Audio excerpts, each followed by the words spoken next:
TDP జాతీయ కార్యాలయంలో ఘనంగా అన్న ఎన్టీఆర్ 101వ జయంతి వేడుకలు ఘనంగా నిర్వహించారు.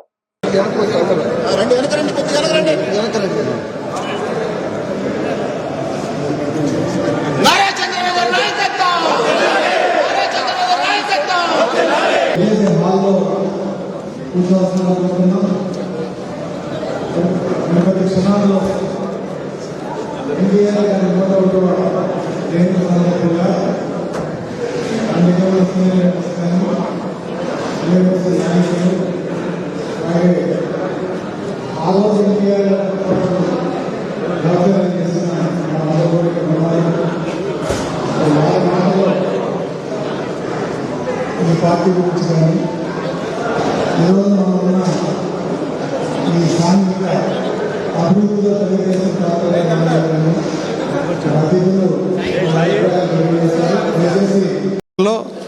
కొన్ని నేషనల్ పార్టీస్ కూడా ఈ హోదా లేదు. మరి ఎన్టీ రామారావు గారు మరణం తర్వాత తెలుగుదేశం పార్టీ పరిస్థితి ఏంటి అనేది ఆ రోజున కొంత ఇబ్బంది పడ్డా చంద్రబాబు గారు నాయుడు గారి నాయకత్వంలో మరి తెలుగుదేశం పార్టీని ఒక బ్రాండ్గా, ఎందుకంటే మొన్న చంద్రబాబు నాయుడు గారిని జైల్లో పెట్టినప్పుడు 170 దేశాల్లో ఎక్కడైతే తెలుగువారు ఉన్నారో అక్కడ అందరూ కూడా చంద్రబాబు నాయుడు గారి గురించి తెలుగుదేశం పార్టీ అభిమానులంతా కూడా చేసిన ఆ ఉద్యమం అనండి, నిరసన అనండి, ప్రపంచంలో ఒక రికార్డు అది. నెల్సన్ మండేలా కానీ లేదంటే ఇంకా ఇంటర్నేషనల్ లీడర్స్ ఎవరున్నా కూడా ఆ రకమైన గౌరవం అనేది ప్రపంచంలో ఏ నాయకుడికి రాలేదు. అటువంటి స్థాయికి వచ్చిన చంద్రబాబు నాయుడు గారు ఈ రోజున పార్టీని ఇవాళ I proudly say is the CM designate to Andhra Pradesh. ఇందులో మొహమాటం లేదు, ఎందుకంటే ఆ నమ్మకం క్యాడర్లో ఉంది. ఇవాళ లీడర్స్ కంటే కూడా క్యాడర్ బలంగా పనిచేసిన ఎన్నికలు ఇవి. ఖచ్చితంగా తెలుగుదేశం గెలిపించాలని ఒక బలమైన నినాదంతో మరి ఎన్నికలు జరిగినాయి. రేపు 4వ తారీఖు బహుశా ఈ సమయానికి ఈ తెరలన్నీ కూడా పోతాయి. ఖచ్చితంగా పచ్చ జెండా మళ్ళీ సెక్రటేరియట్ బ్లాక్ 1 మీద ఎగరేస్తాం. ఈ పార్టీని ఈ స్థాయికి తీసుకొచ్చిన కార్యకర్తలు, నాయకుడు చంద్రబాబు నాయుడు గారు అందరికి కూడా ఈ సందర్భంగా అభినందన తెలియజేస్తూ, మరి ముందుగా వక్తలు మన పార్టీ లీడర్స్ చాలామంది ఉన్నారు కాబట్టి సమయం ఎక్కువ తీసుకోకుండా వారి సందేశాన్ని వాళ్ళని కోరుతూ ముందుగా దేవినేని ఉమామహేశ్వరరావు గారిని మాట్లాడాల్సిందిగా కోరుతున్నాను. సభాధ్యక్షులు అశోక్ బాబు గారికి, వేదిక మీద ఉన్న అతిరథ మహారథులు, కార్యక్రమానికి వచ్చేసిన తెలుగుదేశం పార్టీ కుటుంబ సభ్యులు, కార్యకర్తలు, నాయకులు అందరూ కూడా ధన్యవాదాలు. 101వ జయంతి విశ్వవిఖ్యాత నట సార్వభౌముడు డాక్టర్ పద్మశ్రీ నందమూరి తారక రామారావు గారి 101వ జయంతి ప్రపంచవ్యాప్తంగా ఖండాంతరాల్లో దేశంలో ఉన్న ప్రతి తెలుగువాడు కూడా ఆ మహానుభావుడిని గుర్తుకు తెచ్చుకుంటా ఉన్నారు. ఆయన స్ఫూర్తిని గుర్తుకు తెచ్చుకుంటా ఉన్నారు. ఆయన క్రమశిక్షణ, అంకితభావం, పట్టుదల, నీతి, నిజాయితీ, నిర్భీతి ఏ మాత్రం కూడా తగ్గకుండా ఆయన తీసుకున్న నిర్ణయాలు అన్నీ కూడా ఈరోజు మనం మననం చేసుకుంటా ఉన్నాం. సినీ రంగంలో ఆయనే రాజు, రారాజు, 300 పాత్రల పైగా ఏ పాత్ర పోషించినా ఎన్టీ రామారావు గారికి ఎన్టీ రామారావు గారే సాటే. రాముడేసిన, భీముడేసిన, రావణాసురుడేసిన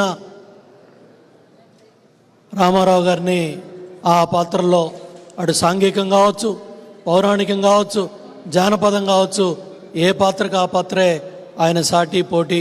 నిమ్మకూరులో పుట్టిన మహానుభావుడు. దేశ రాజకీయాల్లో, రాష్ట్ర రాజకీయాల్లో మరి 1982 మార్చి 29న పార్టీని స్థాపిస్తే 60 ఏళ్ల వయసులో ఆనాడు చైతన్య రథం మీద 35,000 కిలోమీటర్లో రాష్ట్రం ఆంధ్ర, తెలంగాణ, రాయలసీమలో ఆయన తిరిగిన విధానం కుమారులు వివాహం జరుగుతున్నా కూడా ప్రచార కార్యక్రమానికి పార్టీకి అంకితభావంగా అభ్యర్థులను గెలిపించాలని ఆ మహానుభావుడు తీసుకున్న నిర్ణయాలు, ఆయన చేసిన కార్యక్రమాలన్నీ కూడా నభూతో నభవిష్యత్. పార్టీ అధికారంలోకి వచ్చిన తర్వాత కూడా ఆ మహానుభావుడు తీసుకున్న అభివృద్ధి సంక్షేమ కార్యక్రమాలు, కిలో ₹2 కిలో బియ్యం కావచ్చు, మాండలిక వ్యవస్థ కావచ్చు, బీసీ రిజర్వేషన్ కావచ్చు, ఎస్టీ రిజర్వేషన్ల పెంపు కావచ్చు, మహిళల రిజర్వేషన్లు కావచ్చు, పద్మావతి మహిళా యూనివర్సిటీ కావచ్చు, పొట్టి శ్రీరాములు తెలుగు విశ్వవిద్యాలయం కావచ్చు, నిమ్స్ని ఆ స్థాయికి పెంచడం కావచ్చు, సాగునీటి రంగంలో తెలుగుగంగ మద్రాసుకు నీళ్లు, ఏదైతే తిరుమల, తిరుపతి, కాళహస్తి, రాయలసీమకి వాళ్ళ నీళ్ళు వచ్చినాయంటే ఆ తెలుగుగంగ పుణ్యం. అందరినివా, గాలేరి నగరి, అటు తెలంగాణలో నిజాం సాగర్, రకరకాల ప్రాజెక్టులు, అభివృద్ధి కార్యక్రమాలు ఎన్నో ఆ మహానుభావుడు చేసిన కార్యక్రమాలన్నీ కూడా మనం తలుచుకుంటే, మరి 8 సంవత్సరాల పైగా ముఖ్యమంత్రిగా ఆయన తీసుకున్న నిర్ణయాలన్నీ కూడా, ఆయన ప్రవేశపెట్టిన సంక్షేమ కార్యక్రమాలే ఇవాళ అన్ని రాజకీయ పార్టీలు కూడా వాటిని అనుసరిస్తూ ఉన్నాయి. అదే ఆ మహానుభావుడు మరి ఈ సమాజానికి పేదవాళ్లే దేవుళ్ళు, సమాజమే దేవాలయం అనే ఆ స్ఫూర్తినిచ్చిన మహానుభావుడు. ఆ మహానుభావుడు పుట్టినరోజు సందర్భంగా ఈరోజు మన అందరం కూడా ఆయన ఆలోచనల్ని, ఆయన స్ఫూర్తిని ముందుకు తీసుకొని ముందుకెళ్ళాలి. అదేవిధంగా చంద్రబాబు నాయుడు గారు మరి పార్టీ అధ్యక్షుడిగా, ముఖ్యమంత్రిగా మరి 9 సంవత్సరాలు ఉమ్మడి ఆంధ్రప్రదేశ్కి ఆ కార్యక్రమాలన్నీ ముందుకు తీసుకుపోవటం, రాష్ట్ర విభజన తర్వాత కూడా మళ్ళీ 5 సంవత్సరాలు అదే అభివృద్ధి సంక్షేమ కార్యక్రమాల్లో ముందుకెళ్ళటం. ఇప్పుడే అశోక్ బాబు గారు చెప్పినట్టు రేపు జూన్ 4న బ్రహ్మాండమైన మెజార్టీతో తెలుగుదేశం, బీజేపీ, అదేవిధంగా జనసేన కూటమి అధికారంలో రాబోతుంది. మళ్ళీ చంద్రబాబు గారి నాయకత్వంలో ఏదైతే ఎన్టీ రామారావు గారు ఏదైతే చేసిన అభివృద్ధి సంక్షేమ కార్యక్రమాల్ని బ్రహ్మాండంగా ముందుకు తీసుకెళ్ళడానికి మనందరం కూడా పునరంకితం అవ్వాలని, ఆ మహానుభావుడి జీవిత చరిత్రని మనం ప్రతి ఒక్కళ్ళు కూడా మననం చేసుకుంటూ ఆయన అడుగుజాడల్లో ముందుకెళ్లాలని, ఆయన స్ఫూర్తిని కొనసాగించాలని మరి ప్రతి ఒక్కళ్ళు కూడా ధన్యవాదాలు తెలియజేసుకుంటూ సెలవు తీసుకున్నాను. జై హింద్, జై జన్మభూమి, జై చంద్రబాబు, జోహార్ ఎన్టీఆర్. Thank you sir. ఇప్పుడు మాజీ మంత్రివర్యులు నక్కా ఆనందబాబు గారు. నందమూరి తారక రామారావు గారి 101వ జయంత్యోత్సవాల కార్యక్రమానికి అధ్యక్షత వహించినటువంటి పెద్దలు ఎమ్మెల్సీ అశోక్ బాబు గారు, వేదికను అలంకరించిన పెద్దలకు, విచ్చేసిన తెలుగుదేశం పార్టీ కుటుంబ సభ్యులకు, పాత్రికేయులు అందరికీ కూడా హృదయపూర్వక నమస్కారం. తెలుగుదేశం పార్టీ వ్యవస్థాపకులు నందమూరి తారక రామారావు గారు ఈరోజు ఈ పార్టీ స్థాపించి 42 ఏళ్ళు అవుతా ఉంది. ఆ మహానుభావుడు తెలుగుదేశం పార్టీని స్థాపించి ఉండకపోతే ఆంధ్రప్రదేశ్ రాష్ట్రం చరిత్రలో ఏ విధంగా ఉండుండేది, తెలుగువాడి చరిత్ర ఏ విధంగా అప్పటి వరకు ఏ విధంగా మరుగున పడి ఉందో, అదే విధానంలో ఈ 42 ఏళ్ళు కూడా ఏ విధంగా వెనకబడిపోయి ఉండేదో ఒకసారి ఆలోచన చేసుకుంటే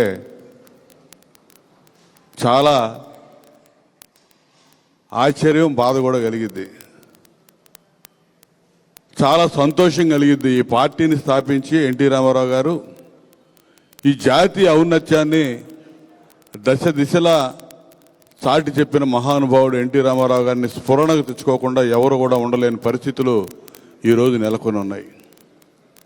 పెద్దలందరూ చెప్పారు, స్వాతంత్రం వచ్చి మరి 1982 నాటికి కొన్ని దశాబ్దాలైనా కూడా తెలుగువాడి అస్తిత్వం, ఉనికి అనేది అప్పుడు కూడా ఎక్కడా కూడా లేనటువంటి పరిస్థితులు. తెలుగు జాతి అనేది భారతదేశంలో ఒకటి ఉందని దేశంలో ఎవడో కూడా గుర్తించినటువంటి పరిస్థితులు. అటువంటి పరిస్థితుల్లో మరి తెలుగు వాడిని, వేడిని ప్రపంచవ్యాప్తంగా వెలుగెత్తి చాటినటువంటి మహనీయుడు ఎన్టీ రామారావు గారు. కోట్లాది రూపాయల సంపాదనని తృణప్రాయంగా వదిలేసి ఈ రాష్ట్రం తెలుగు ప్రజలు తనకిచ్చినటువంటి ఆ ఆదరణని వారు ఇచ్చినటువంటి ప్రైడ్కి వారికి ఏదో ఒకటి చేయాలని ఒక సత్సంకల్పంతో దృఢ నిశ్చయంతో పార్టీని స్థాపించి సేవ చేసినటువంటి వ్యక్తి ఎన్టీ రామారావు గారు. సేవ చేయటం కోసమే పార్టీ పెట్టాడు. రాజకీయాల్లో పదవులు కావాలనో సంపాదన కావాలనో ఆయన పార్టీ పెట్టల. కేవలం నాకు ఇంత ఇచ్చినటువంటి సమాజానికి నేను ఏ విధంగా ఉపయోగపడాలనే ఆలోచనతో, ఉపయోగపడగలననే ఆలోచనతో ఖచ్చితంగా చేసి చూపించాలని రాజకీయాల్లోకి వచ్చి మరి